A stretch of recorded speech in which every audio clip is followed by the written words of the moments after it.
Perkenalkan,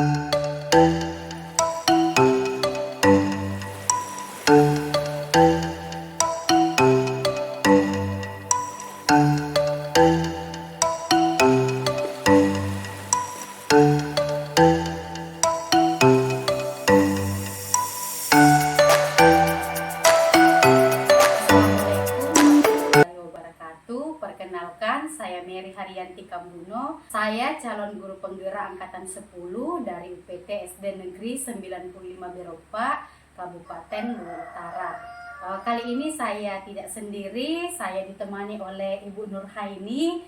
Beliau adalah guru kelas 5 di UPT SD Negeri 95 Beropa, Kecamatan Seko, Kabupaten Luwu Utara.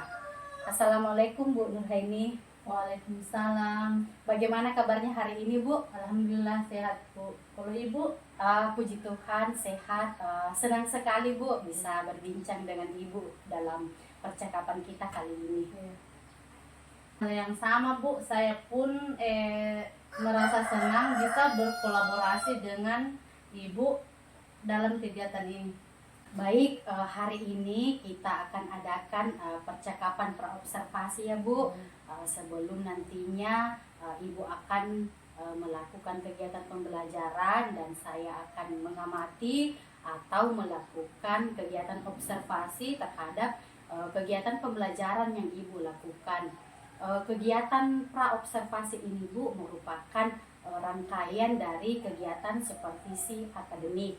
Adapun tujuan dari supervisi akademik yaitu membantu guru untuk merefleksikan diri dan mengevaluasi proses pembelajaran yang dilakukan sehingga nantinya guru dapat memberikan pembelajaran yang lebih baik, lebih berpihak pada murid.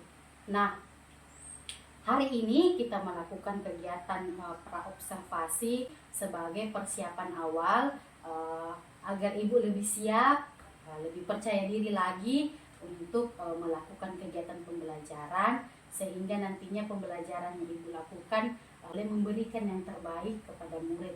Begitu ya, Bu? Baik, Bu. Baik, Bu. Ada beberapa pertanyaan yang akan saya sampaikan. Boleh, Bu? Sangat boleh, Bu, silakan. Baik, terima kasih. Hal yang pertama yang ingin saya tanyakan ke Ibu, apa tujuan yang hendak Ibu capai dari pembelajaran yang akan Ibu laksanakan nantinya? Berdasarkan rencana pembelajaran yang telah saya rancang, tujuan pembelajaran yang hendak dicapai yaitu pertama, peserta didik dapat menjelaskan konsep perpindahan kalor pada kehidupan sehari-hari dengan tepat. Yang kedua, peserta didik dapat menjelaskan pengertian dari radiasi dalam kehidupan kita sehari-hari dengan benar.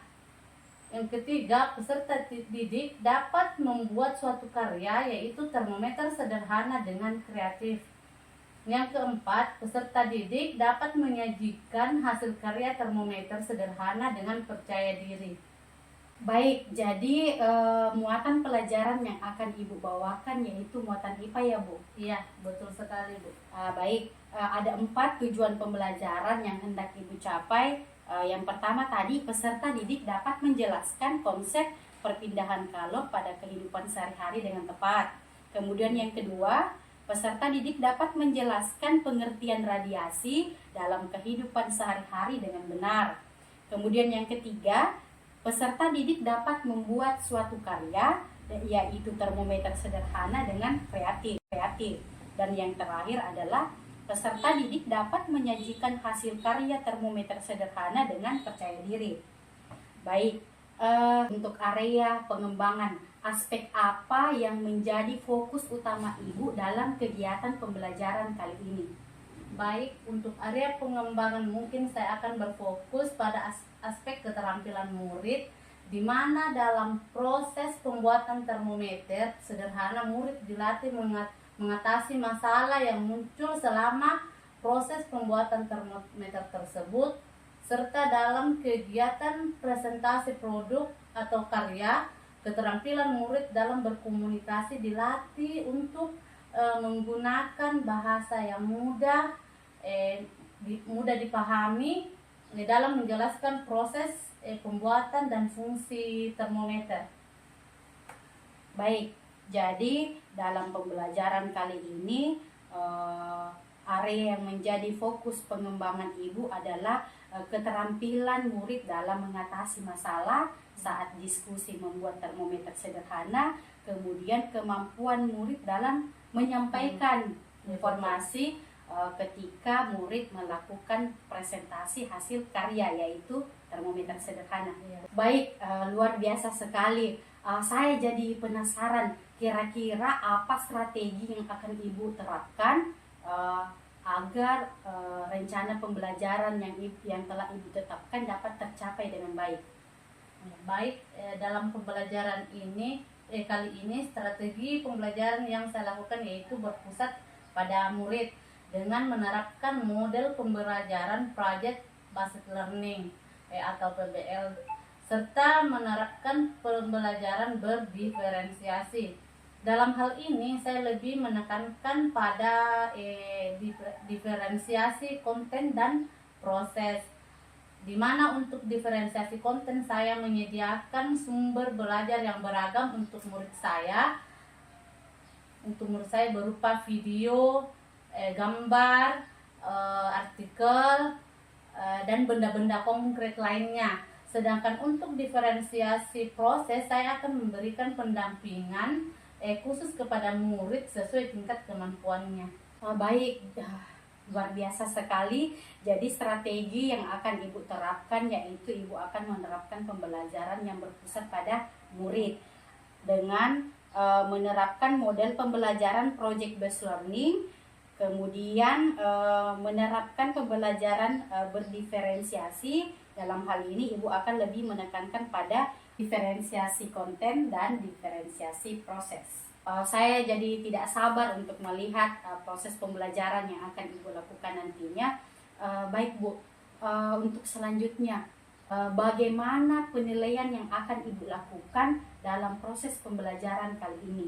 Baik, untuk penilaian saya akan melakukannya dengan dua cara, yaitu untuk aspek pengetahuan bentuknya tes tertulis dan berupa soal esai, dan sedangkan untuk aspek sikap dan keterampilan bentuknya non-tes melalui observasi.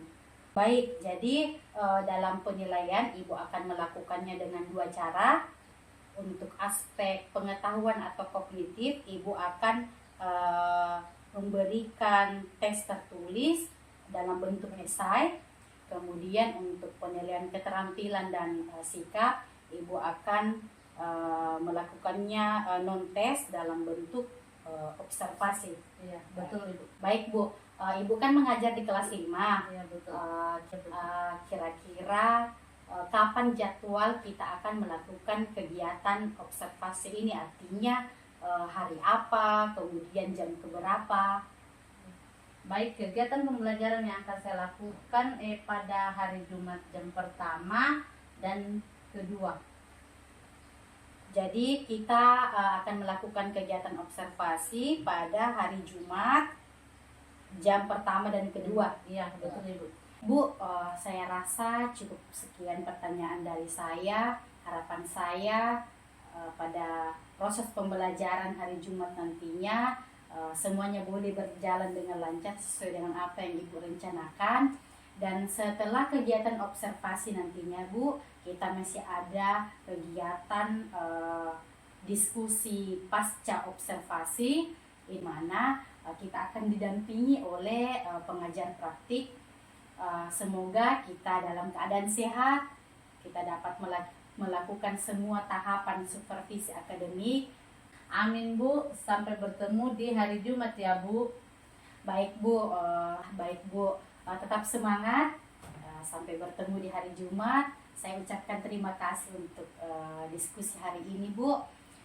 Saya akhiri dengan ucapan Assalamualaikum warahmatullahi wabarakatuh. Waalaikumsalam warahmatullahi wabarakatuh.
Semua yang akan kita capai hari ini adalah pertama, peserta didik mampu menelaah konsep perpindahan kalor pada kehidupan sehari-hari dengan tepat.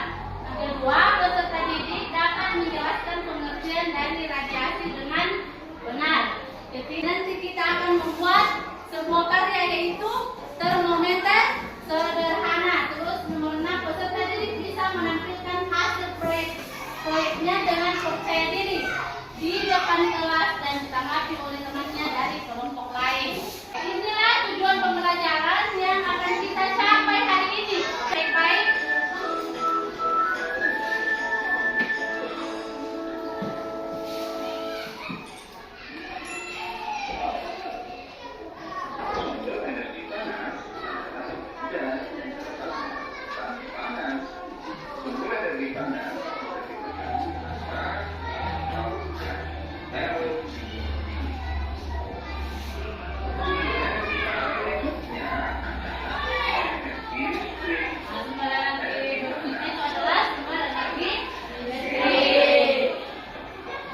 Kegunaannya matahari. Apa kegunaannya matahari dalam kehidupan tak sehari-hari? Apa coba? Hah? Bisa? Dapat? Menjemur ikan asin. Apa lagi? Masih ada? Mengeringkan garam. Ya, mengeringkan garam. Kiri, mana kirinya? Kiri, kanan, kiri. Depan, belakang, belakang. Depan, belakang. Juga tahu. Bahwa sumber panas adalah Berikan amati segala sesuatu yang apa yang berada di dihasilkan panas panas atau panasnya. Nah, ada pun sumber panas yang ada di lingkungan sekitar kita. Yang pertama itu ada matahari. Panas pertama adalah sumber panas yang pertama itu adalah matahari. Dan masih banyak sumber panas yang lainnya. Materi selanjutnya kita akan membahas tentang suhu. Nah, suhu merupakan ukuran derajat panas atau dinginnya rendah.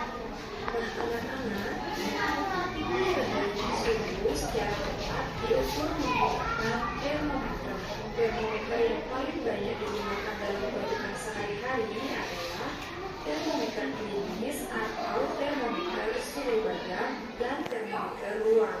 Suhu dapat dinyatakan dalam 3 satuan, yaitu yang pertama dalam satuan derajat Celcius, kemudian yang kedua dalam derajat Fahrenheit, dan yang ketiga dalam derajat Kelvin. Nah,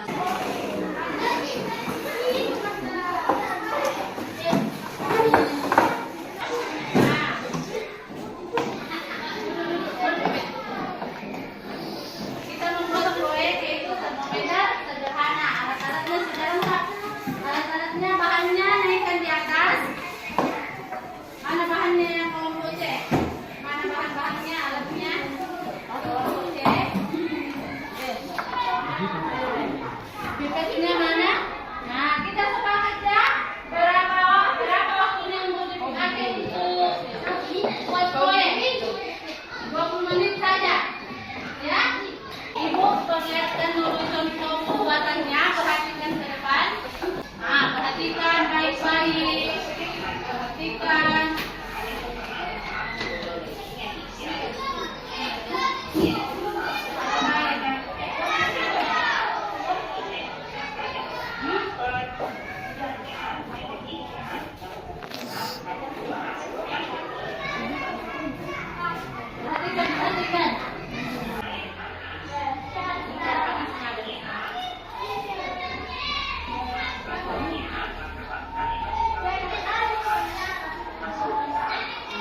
Ditutup.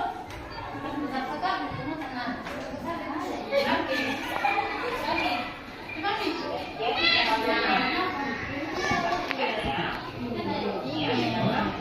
Harus rapat ya. Masukkan sedotan sehingga menyentuh permukaan air dalam botol. Masukkan sedotan hingga menyentuh permukaan air dalam botol. Tutup dengan rapat. Berdiri di ujung lubang leher botol dengan fleksi tidak ada udara yang bisa masuk ke dalam botol. Kecilkan tali hangat pada botol dan perhatikan baik-baik. Tandai dengan spidol batas permukaan air dalam botol setelah botol hangat. Inilah presentasi saya. Terima kasih. Baca terus.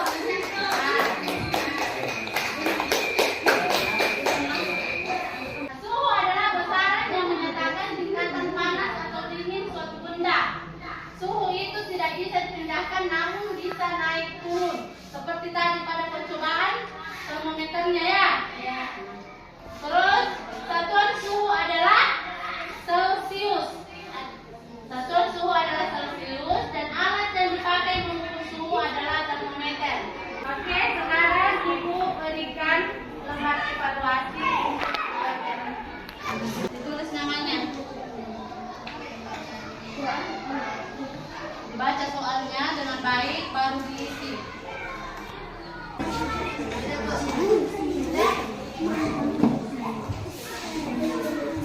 Untuk materi kita pertemuan berikutnya adalah tentang pembelajaran perubahan benda. Kedua, berdasarkan wujudnya, wujud dikelompokkan menjadi 3 yaitu padat, cair, dan gas. Sebelum kita menutup pembelajaran kita hari ini, kita berdoa dipimpin oleh kelasnya.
Waalaikumsalam warahmatullahi wabarakatuh dan selamat siang.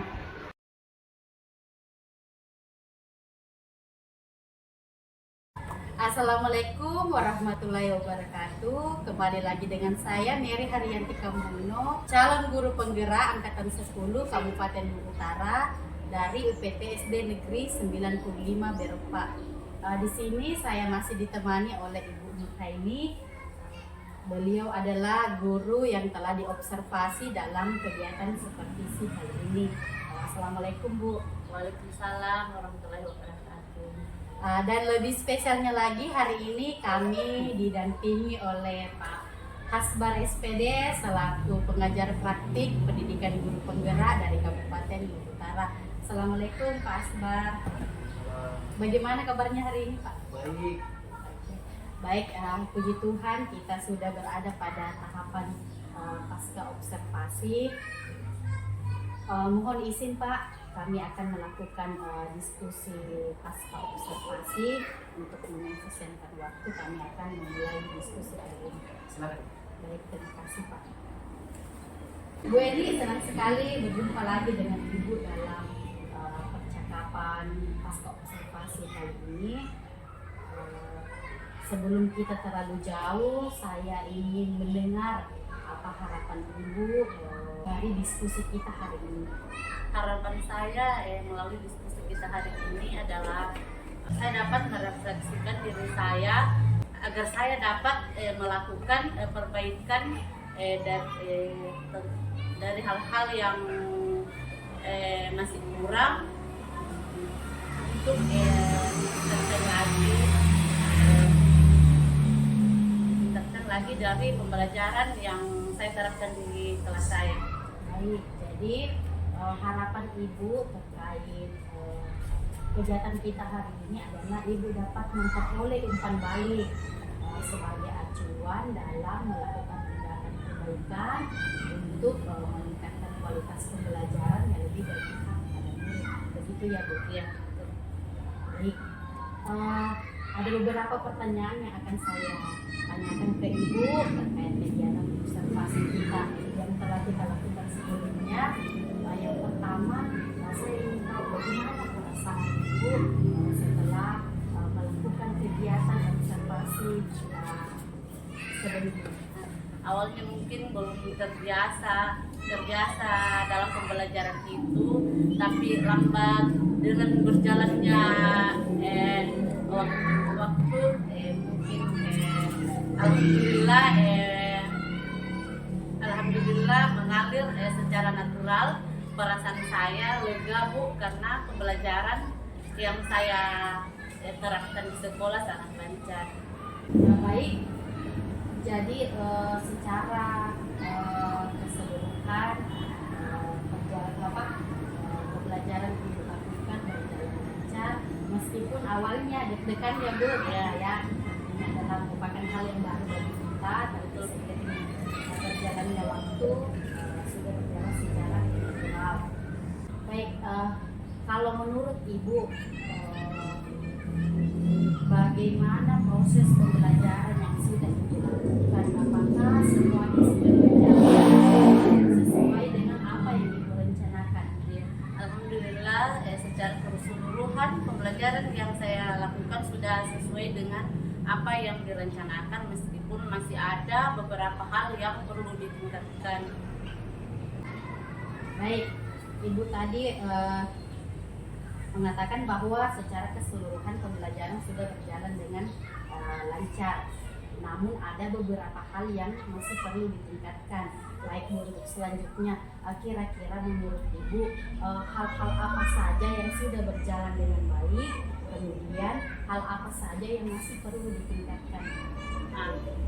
Untuk pembelajaran yang menunjukkan progres sesuai dengan area pengembangan yang hendak dicapai, sebagian besar murid telah menunjukkan keterampilan dalam mengatasi masalah yang muncul selama proses pembuatan termometer sederhana, serta keterampilan murid dalam berkomunikasi saat presentasi produk mereka. Terus telah menunjukkan sikap percaya diri. Namun ada beberapa hal yang menurut saya kurang berjalan dengan baik. Masih ada beberapa murid yang tidak ingin terlibat dalam kegiatan belajar. Artinya murid tersebut masih kurang aktif dalam mengikuti pembelajaran tersebut. Baik, jadi secara keseluruhan area pengembangan yang telah Ibu rencanakan sebagian besar sudah tercapai. Namun ada beberapa hal yang masih perlu ditingkatkan. Salah satunya itu masalah keaktifan murid. Jadi yang saya pahami di sini bahwa murid tersebut lebih mengandalkan temannya, begitu ya? Kemudian Bu, menurut Ibu apa faktor penyebab murid tersebut atau beberapa murid kurang aktif dalam kegiatan pembelajaran atau diskusi kelompok? Dalam faktor itu mungkin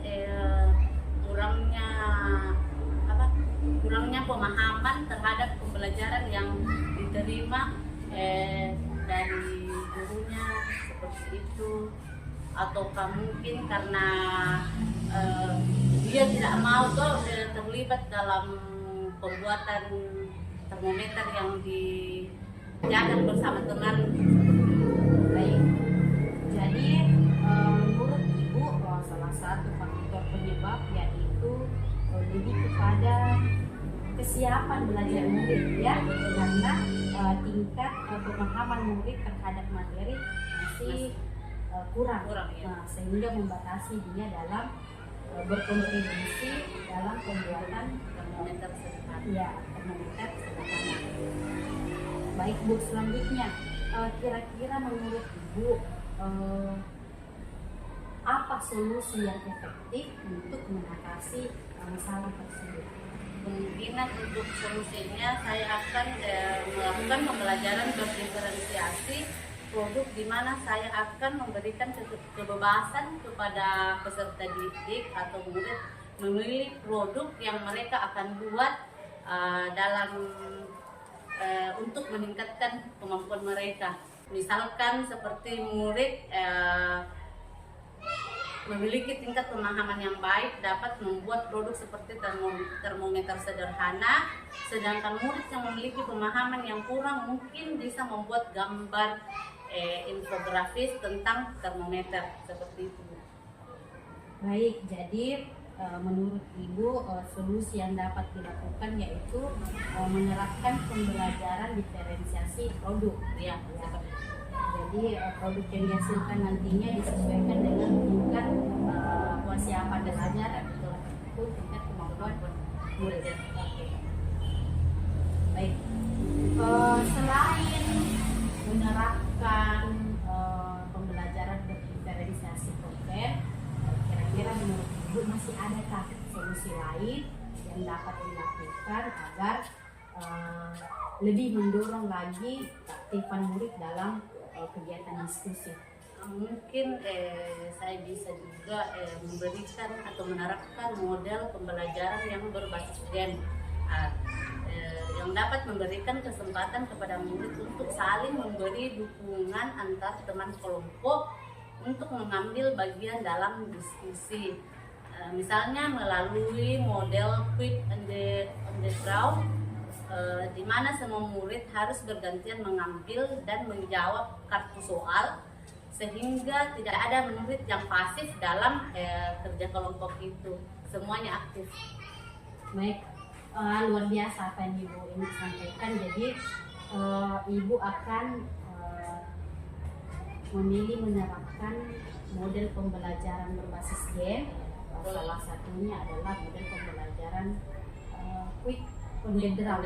Oke, on the draw. Jadi ini pembelajaran ini dapat mendorong keaktifan murid dalam dan kegiatan diskusi. Baik, luar biasa. Saya jadi terinspirasi juga untuk menerapkan model pembelajaran tersebut. Kemudian kita sudah berdiskusi panjang lebar terkait kegiatan observasi yang telah kita lakukan. Kira-kira apa yang Ibu peroleh dari diskusi kita hari ini?